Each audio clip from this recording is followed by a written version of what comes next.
देवांची हंडी. होय, देवांची हंडी. शतकानुशतकं जुनी परंपरा आणि अजूनही पनवेल व आसपासच्या गावात तशीच चालू आहे. या दिवशी जेव्हा नाथांचे वारे मंदिरात प्रवेश करतात, तेव्हा वातावरणात एक वेगळाच थरार निर्माण होतो.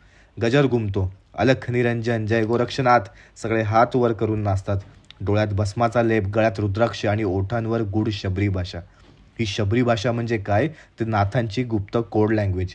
यात मंत्र, तंत्र आणि योगशास्त्रांची रहस्ये दडलेली होती. सामान्य लोकांनी समजून घेतली तर त्यांच्या हातात देवी शक्ती येईल, म्हणून नाथांनी ती काही काळानुसार लपवली. आज सुद्धा कोणी शबरी भाषेत संवाद साधला तर ऐकणाऱ्याच्या अंगावर काटा येतो. पनवेलमध्ये कृष्ण जन्म आणि दहीहंडीच्या दिवशी एक अजब गोष्ट लोक सांगतात. या दिवशी पाऊस हा पडतोच.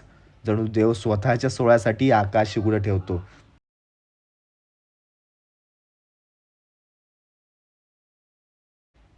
काही जण तर असंही सांगतात की रात्री उशिरा जेव्हा सगळं गाव झोपलेलं असतं, तेव्हा मंदिराजवळ अजूनही गुढवारे दिसतात. भजन, गजर घुमतो, पण दुसऱ्या दिवशी तिथं कोणीही नसतं. आजही पनवेलमधील गावदेवी मित्रमंडळ आणि इतर मंडळ आपल्या बापदाद्यांपासून आलेल्या या संस्कृतीला जिवंत ठेवत आहेत. देवाची हंडी हा फक्त उत्सव नाही आहे, तर एक रहस्यमयी वारसा आहे, जो काळाच्या कित्येक वादळांना तोंड देऊन आजही टिकून आहे.